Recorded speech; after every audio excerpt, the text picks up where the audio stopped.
Real ఎస్టేట్లో trust అంటే ఏంటి?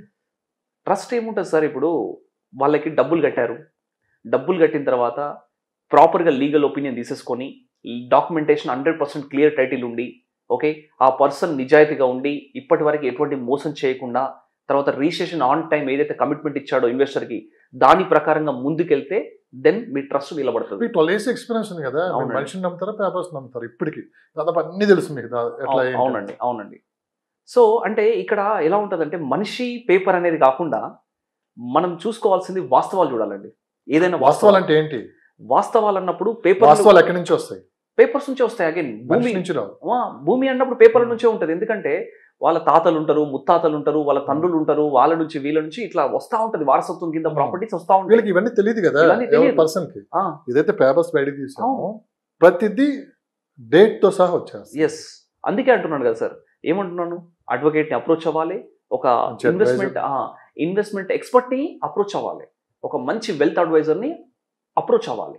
అప్పుడు మీరు ఇలాంటివి ఏదైతే హడ్డిల్స్ ఉంటాయో ఈ హడ్డిల్స్ అన్నిటికీ కూడా ఆన్సర్స్ వాళ్ళు చెప్తారు. సో ఈ పేపర్లో ప్రాబ్లం ఉంది ఇలా, ఓకే, లేదంటే ఈ ప్రాపర్టీలో ఇలాంటి లిటిగేషన్స్ ఉన్నాయి అనేది చెప్తా ఉంటారు. లేదు మీరే అన్ని రకాలుగా మీరే డిసైడ్ అయిపోయి ఏం కాదులే తీసుకుందాం, డబ్బులు ఉన్నాయి కదా, 20 లక్షలు ఉన్నాయి కదా, ఎన్నో దగ్గర పెట్టేద్దాం, ఏమవుతుంది, పేపర్లు ఎట్టుపోతాయి, పేపర్లు ఉన్నాయి కదా, నా పేరు మీద రిజిస్ట్రేషన్ అయిపోయింది కదా అనుకుంటే అయిపోయి ఇంకేమున్నది. ఈ రోజు బాగానే ఉంటుంది, కానీ రేపటి రోజులో ఒక 5 సంవత్సరాల తర్వాత ఆ ప్రాపర్టీ ఎవరైతే ఉన్నారో లీగల్ ఎయిర్స్ ఉంటారు కదా, పేపర్స్ మాట్లాడతాయి, మనుషులు మాట్లాడరు, లీగల్ ఎయిర్స్ ఉంటారు కదా, వాళ్ళకి సంబంధించిన ఎవరో ఒకరు వాళ్ళు లిటిగేషన్ పెడతాడు. ఎందుకంటే ప్రాపర్టీ అప్రిషియేషన్ కూర్చుంటుంది 5 సంవత్సరాల తర్వాత. వానికి ఏమనిపిస్తుంది, మైండ్కి ఏదోటి అనిపిస్తూ ఉంటుంది అనమాట. శ్రవణ్ యూ గో దేర్, నువ్వు ఒక చిన్నగా నోటీస్ ఇచ్చేసే వాళ్ళకి, కోర్టులో కేసెస్ వేసాయి, నీకు అందులో ఎంతో కొంత దొరుకుతుంది అనే ఆలోచన ఉంటుందండి. ఎందుకంటే ఎవ్రీథింగ్ ఈజ్ పాసిబుల్ అండి ఈ రోజులలో. అందుకే 1కి 2, 2కు 3 సార్లు క్రాస్ చెక్ చేసుకొని పేపర్స్ కానీ ఏదైనా కొంచెం లేట్ అయినా పర్లేదు, యా, ఆఫర్లు పోతాయనో, ఇవన్నీ ప్రైస్ పెరుగుతుందనో, అంత ఫేక్. ఎస్ అండి. ఎందుకు పెరుగుతుంది ప్రైస్? బేసిక్ ఒక్క రోజుకి ప్రైస్ ఏం పెరగదు సార్. అది అంటే ఇక్కడ ఎలా ఒక 10,000 రూపాయలు పెట్టి ఒక మంచి అడ్వైస్ తీసుకోండి, లీగల్ తీసుకోండి అని చెప్తే తీసుకోరు. అదే 10,000 గిఫ్ట్ ఇస్తామని చెప్తే 50 లక్షలు తీసుకుని ఇచ్చారు. అవునండి, అంతే కదా. అదే 10,000 రూపాయలు గిఫ్ట్ ఒకటి పెడతారు అక్కడ, వెంటనే 50 లక్షలు చెక్ రాసి ఇచ్చేసి ఆ 10,000 గిఫ్ట్ తెచ్చుకుంటారు. ఇంటికి వెళ్ళిన తర్వాత అది చూసుకుంటా ఉంటారు. ఏం చూస్తారు? ప్రాపర్టీ కాదు, గిఫ్ట్ ఇచ్చారు చూస్తారు. నిజమండి, చాలా మంది చాలా ఇబ్బందులు పడుతున్నారు. ఇప్పటికైనా ఫ్రీలాన్స్ ఆఫర్స్ కానీ గిఫ్ట్ల కోసమైనా చాలా మంది ఇంకా మిడిల్ క్లాస్ పీపుల్ అది వైపు చూడటం వల్ల వన్స్ ఒకసారి రియల్ ఎస్టేట్లో నష్టపోతే మళ్ళీ డబ్బులు వెనక్కి రావడం అనేది ఇంతవరకు నేను ఎక్కడ చూడాల. మీరు అది చూస్తే చెప్పండి. ఒక్కసారి పెట్టుబడి పెట్టి రియల్ ఎస్టేట్లో మోసపోయిన తర్వాత మళ్ళీ మనీ వెనక్కి వచ్చాయని చెప్పి అక్కడ సందర్భాలు అనేది లేదండి. మా చరిత్రలో అసలు ఎక్కడ లేదు ఇప్పటివరకు. నేను అయితే ఏదైతే 12 years ఆఫ్ ఎక్స్పీరియన్స్ ఉందో ఒక్కసారికి మోసానికి గురైనామంటే ఇంకంతే, అది మోసమే. అది ఒక్కసారి జరిగిపోయిందంటే జరిగిపోయినట్టే. కానీ మళ్ళీ మనకి ఏదో డబ్బు తీసుకొచ్చిస్తారని, లేకపోతే ఇంకొకరు వచ్చి మనకి ఏదో హెల్ప్ చేస్తారని, కోర్టు ఏదో డబ్బులు ఇప్పిస్తుందని ఇవన్నీ ఏమి ఉండవండి.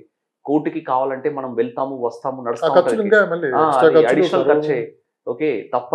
బట్ మీకు ఈ రోజు వరకు డబ్బులు వచ్చిన ఏది కూడా లేదండి ప్రూవ్ అయినట్టుగా. సో వదులుకోవాల్సింది అది.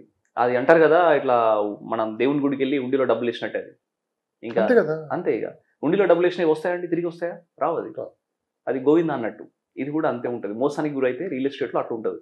సో దయచేసి అందరికీ చెప్పే ప్రయత్నం చేస్తున్నాను ఏంటి అంటే, మీరు కనుక ఏదైనా ప్రాపర్టీ తీసుకుంటే 100% దానికి సంబంధించిన అప్రూవల్స్ కావచ్చు, దానికి సంబంధించిన లీగల్ ఒపీనియన్ కావచ్చు, దానికి సంబంధించిన ఆ ప్రాపర్టీ కాంపిటీషన్ అనాలిసిస్ కావచ్చు, అసలు అక్కడ ఏం జరుగుతుంది, అక్కడ అంత రేటు ఉందా, నిజంగా ఆ రేటు పెట్టొచ్చా లేదా అనేది ఇవన్నీ తెలుసుకున్న తర్వాతనే మీరు ముందుకెళ్ళండి. కానీ ఏదో ఎవరో చెప్పారు, ఏదో ప్రాపర్టీ ఉంది మీరు వచ్చి కొనండి అని చెప్పేసి ఇలా మాత్రం దయచేసి మీరు అందరూ కూడా ఇన్వెస్టర్స్ ఆలోచించకండి. ఇలా కొంచెం 2 రోజులు లేట్ అయినా మంచిదే, 1 రోజు లేట్ అయినా మంచిదే.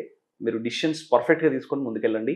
హ్యాపీగా మీ ఇన్వెస్ట్మెంట్స్ అనేది రెట్టింపు చేసుకోండి తప్ప ఏదో ఇన్వెస్ట్మెంట్ మీరు ఇన్ని రోజులు సంపాదించిన డబ్బును తీసుకుపోయి ఎవరి చేతుల్లో పెడితే అది మోసానికి గురవుతే నీ పరిస్థితి ఏంది, నీ ఫ్యామిలీ పరిస్థితి ఏంది, మిమ్మల్ని నమ్ముకున్న వాళ్ళ పరిస్థితి ఏంది, అసలు ఎలా ఉంటుంది ఆ సిచ్యువేషన్ ఒకసారి అనేది విజువలైజ్ చేసుకుంటే ఎంత బాధ అనిపిస్తుంది అండి అది.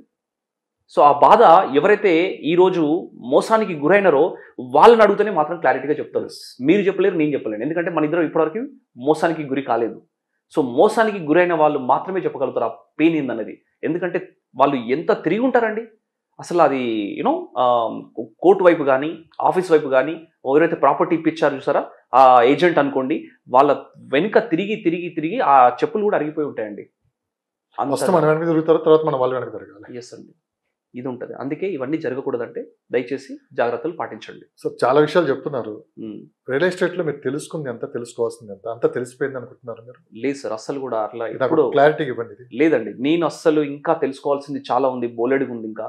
ఎందుకంటే ఇప్పటివరకు నేను నేర్చుకుంది ఓన్లీ 50% మాత్రమే. 50% నేర్చుకున్నాను రియల్ ఎస్టేట్లో, ఇంకా 50% నేర్చుకోవాలి. అంటే ఒక హాఫ్ బకెటే నాది ఫుల్ అయింది, ఇంకా మొత్తం బకెట్ ఫుల్ అని నేను ఎప్పుడైతే ఫీల్ అవుతానో అసలు నేను రియల్ ఎస్టేట్కి పనికిరాను నేను. ఎందుకో తెలుసా, రియల్ ఎస్టేట్ అనేది ఒక పెద్ద ఓషన్. ఇది ఇలాంటి ఓషన్లో ఈదాలి అంటే ఎప్పటికప్పుడు మనం ప్రాక్టీస్ చేస్తూ ఉండాలి, ఎప్పటికప్పుడు మనం ముందుకెళ్తూ ఉండాలి, ఎప్పటికప్పుడు కొత్త వ్యక్తులను మనం పరిచయం చేసుకుంటూ ఉండాలి. ఇండస్ట్రీలో ఎక్స్పర్ట్స్ ఎవరు ఉన్నారు, గవర్నమెంట్ ఏం మాట్లాడుతుంది, అసలు ఎలాంటి అమెండ్మెంట్స్ పాస్ చేస్తుంది గవర్నమెంట్, ఎలాంటి ప్రాజెక్ట్స్ తీసుకొస్తున్నారు గవర్నమెంట్, ఎక్కడెక్కడ డెవలప్మెంట్ జరుగుతుంది, అసలు ఆక్షన్స్ అంటే ఏంది, అన్ని ఎన్నో ఉంటాయండి రియల్ ఎస్టేట్లో. ఎంతసేపు రియల్ ఎస్టేట్ అంటే చాలా మంది ఏమనుకుంటారు, ఒక ప్లాట్ అమ్మడం అంతే, ఓ సేల్ చేయడం. అది కాదండి రియల్ ఎస్టేట్ అంటే. రియల్ ఎస్టేట్లో ఎంతో ఉంటుంది. ఇప్పుడు ఐటీ ఇండస్ట్రీ అనగానే ఒక డెవలపర్నే గుర్తొస్తారు ఫస్ట్. ఐటీ ఇండస్ట్రీలో కూడా ఎన్నో రకాలుగా ఉంటుందండి, ఒక డెవలపరే కాదు అక్కడ చేయాల్సింది, ఎన్నో ఉంటాయి అందులో. అవన్నీ కూడా తెలుసుకోవాలంటే ప్రతి ఒక్కరికి చాలా టైం పడుతుంది. ఏదో రియల్ ఎస్టేట్ అంటే జస్ట్ ప్లాట్ అమ్మడం అనుకోండి, ప్లాట్ అమ్మడం అనుకోకూడదు, ఓకేనా, లేదంటే ప్లాట్ కొనడం అనుకోకూడదు. రియల్ ఎస్టేట్ అంటే చాలా ఉంటుంది, ఇది తెలుసుకోవాలి, తెలుసుకుంటేనే వాళ్ళని ఎక్స్పర్ట్స్ అంటారు. ఏదో జస్ట్ నాకు ప్లాట్ సేల్ చేయడం వచ్చంటే అది ఎక్స్పర్ట్ కాదండి. అది అక్కడికే వస్తున్నాను. చాలా కంపెనీస్ మీతో ట్రైనింగ్ ఇప్పిస్తుంటాయి. అవును సార్, మీరు ఫ్రీగా ఇవ్వరు, మీకు ఒక టైం ఉంది, టైం వాల్యూ ఉంది, మనీ ఇది ఉంటుంది. మార్పు ఎక్కడ రావాలి, కంపెనీస్లో రావాలా, లేకుంటే ఏదో మన ట్రైనింగ్ ఇప్పించామని వాళ్ళు మారిపోతారులే అని చెప్పి మీతో ట్రైనింగ్ ఇవ్వండి అంతా చేంజ్ అయిపోతారని చెప్పి వెళ్ళిపోతారు. అవునండి. తర్వాత సేల్స్ టార్గెట్ ఇచ్చి ఫుల్ మోటివేషన్ ఇచ్చాం కదా, ఇంకా రేపు నుంచి చేస్తారు అని చెప్పి కంపెనీస్ అనుకుంటారు. ఓకేనా, అసలు ముందు ఎవరిలో మార్పు రావాలి, ఏజెంట్లో మార్పు రావాలా, కంపెనీలో మార్పు రావాలి, మీరు అబ్జర్వేషన్ చేసింది? సార్ కంపెనీస్ ఏమున్నాయండి, డిఫరెంట్ స్కీమ్స్ పెడతాయండి. ఆ స్కీమ్స్ వెనుక పరిగెట్టే అసోసియేట్స్ ఉంటారు చూసారా, వీళ్ళని అనాలండి ఫస్ట్. ఎందుకంటే వీళ్ళు కరెక్ట్గా ఆలోచించకుండా వాళ్ళు వెళ్ళి ఆ కంపెనీ మీటింగ్స్లో కూర్చుంటారు. ఆ కంపెనీ ఏంది, అసలు ఎలాంటి స్కీమ్ పెట్టారు, దాని ద్వారా ఎటువంటి బెనిఫిట్ జరుగుతుంది ఇన్వెస్టర్స్ కానీ ఆలోచించరు వీళ్ళు. ఎంతసేపు నాకేం వస్తుంది ఇక్కడ చేస్తే అని ఆలోచిస్తారు. కంపెనీ ఏదో డిఫరెంట్ స్కీమ్ పెడుతుంది, ఆ స్కీమ్ ఏదో యూనో అది లాంగ్ రన్ స్కీమ్ కాదు, అది దానివల్ల ఎటువంటి ఉపయోగం అనేది లేదు ఎవరికి, ఇన్వెస్టర్కి. అది మోసానికి సంబంధించిన స్కీమ్స్ ఉంటాయి.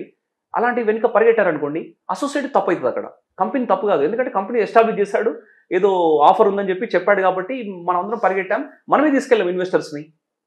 Got it sir. సో అందుకే నేను ఏమంటున్నానంటే ఇక్కడ ఫస్ట్ అసోసియేట్ తెలుసుకోవాలి కంపెనీ ఏంటి, ఆ కంపెనీలో నేను చేయొచ్చా చేయరాదా, కంపెనీకి సంబంధించిన ప్రాజెక్ట్స్ ఏంది, అందులో బోర్డ్ ఆఫ్ డైరెక్టర్స్ ఎవరు ఉన్నారు, మేనేజింగ్ డైరెక్టర్ ఎవరు ఉన్నారు, తర్వాత చైర్మన్ ఎవరు ఉన్నారు కంపెనీకి, అసలు వాళ్ళ చరిత్ర ఏముంది, ఇంతవరకు ఎటువంటి ప్రాజెక్ట్స్ని సక్సెస్ఫుల్గా కంప్లీట్ చేస్తున్నారు, ఇప్పటి వరకు ఎవరెవరు ఇన్వెస్టర్స్ తీసుకున్నారు వాళ్ళ దగ్గర, వాళ్ళు ఏమని మాట్లాడుతున్నారు కంపెనీ గురించి, ఇవన్నీ తెలుసుకున్న తర్వాతనే అసోసియేట్ అక్కడే జాయిన్ కావాలి. ఇంత తెలుసుకున్న తర్వాత మనకి ఎక్కడ జాబ్ ఆపర్చునిటీ అయితే ఉండదు. అవును, అవునా, అంతే కదా సార్. అన్ని తెలుసుకొని మనం దాంట్లో జాయిన్ అయ్యామనుకోండి, ఓకే సక్సెస్. కానీ ఇప్పుడు అది కాదు కదా పరిస్థితి, ఎక్కడ అవకాశం దొరికితే అక్కడ మనం వెళ్ళిపోదని చెప్పి చూస్తున్నారు కదా సార్. అట్లా చేస్తే రియల్ ఎస్టేట్ కంపెనీస్ కూడా పుట్టగొడుగులా పుట్టకొచ్చాయి, చాలా వచ్చాయి. కొంచెం చాలు సార్, 1 year ఎక్స్పీరియన్స్ ఉన్నది తీసుకునేస్తున్నారు, జనరల్ మేనేజర్ అంటున్నారు అక్కడికి వెళ్ళిన. అవును కదా, అది వస్తుంది సార్. అట్లా కంపెనీలు మీరు అన్నట్టుగా ప్రతిరోజు కొత్త కంపెనీలు స్టార్ట్ అయిపోతున్నాయి. కానీ ఈ అసోసియేట్స్ ఎవరైతే ఉన్నారో వీళ్ళు తెలుసుకోకుండా జాయిన్ అయ్యారు అనుకోండి, కంపెనీస్లలో ఇబ్బంది పడతారని చెప్తున్నా. మంచి కార్పొరేట్ కంపెనీస్లో, ఒక సిస్టమ్ ఉన్న కంపెనీలో, ఒక కల్చర్ ఉన్న కంపెనీలో, కంపెనీకి ఒక మంచి విజన్, మిషన్, కోర్ వాల్యూస్ ఉన్న కంపెనీలో మీరు జాయిన్ అవుతే ఆ కంపెనీ మిమ్మల్ని ఒక సూపర్ లీడర్గా తయారు చేస్తుంది. మీకు కూడా దాని ద్వారా మంచి బెనిఫిట్ జరుగుతుంది అసోసియేట్గా.